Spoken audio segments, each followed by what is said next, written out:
I first was brought up to the top of Arnside Knott when I was about 5. So when I came to live here, that's what I did. I can take my children and grandchildren up when they come to visit me. I came to live in this area about 25 years ago, 26 years ago. I live very closely in Arnside village. So I come up here 3 or 4 times a week, actually. And sure enough, when you put it to young children that they're going up a mountain and it might be up in the clouds today if the clouds are low, it still has the same magical effect. They suddenly find themselves climbing a tree or playing hide and seek behind bushes and trees. It's an adventure, and I still feel that today because it's a little mountain. The views vary so much, as does the weather. I'm no longer able to race up and down mountains, but I can look at that skyline, the view of the Lake District and all its changes and variations. It is spectacular. And even more particularly if the tide is out and you look across the channels in Morecambe Bay. The bay itself, the sands, are a sea of different colours. And the half an hour or so before sunset and the half an hour after sunset can be spectacular. And once you've seen it, you can never see it again because it's always different.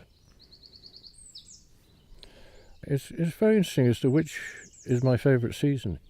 Of course, spring is lovely with all the fresh green coming through and the bird life starting.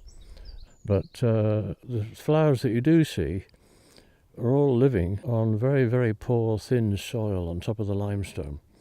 The one that we do get a lot of is the cowslips. So much so that you get a sheen of yellow. And then summer, I think it's the butterflies. The butterflies start appearing as soon as the climate warms up. And depending on which butterfly it is, depends on when that appears. In other words, they don't all appear at once.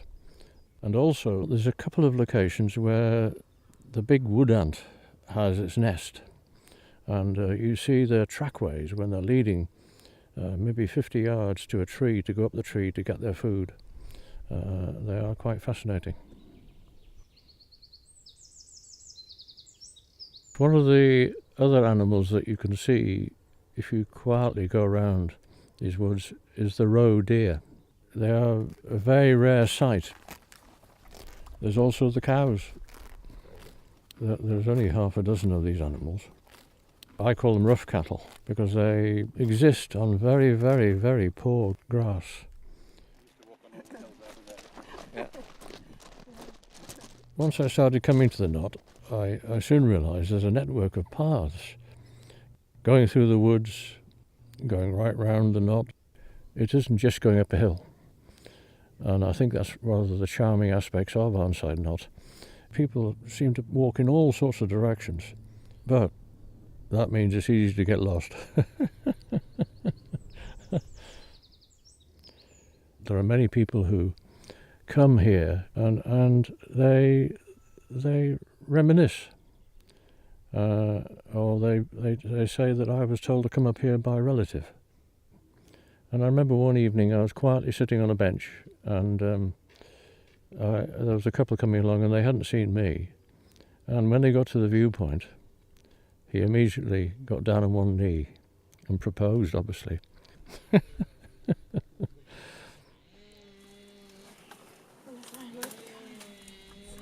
Arnside Knott has been a very special place to me ever since I was small, and is a special place now, particularly when I can show my family and friends.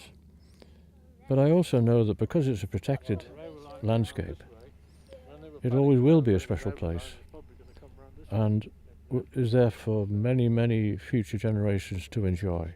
Have you walked across the bay yet? Yeah, we did it once. We did it on a walk across the bay. That's exciting, that is, because when you're out in the middle, it seems a long way from anywhere.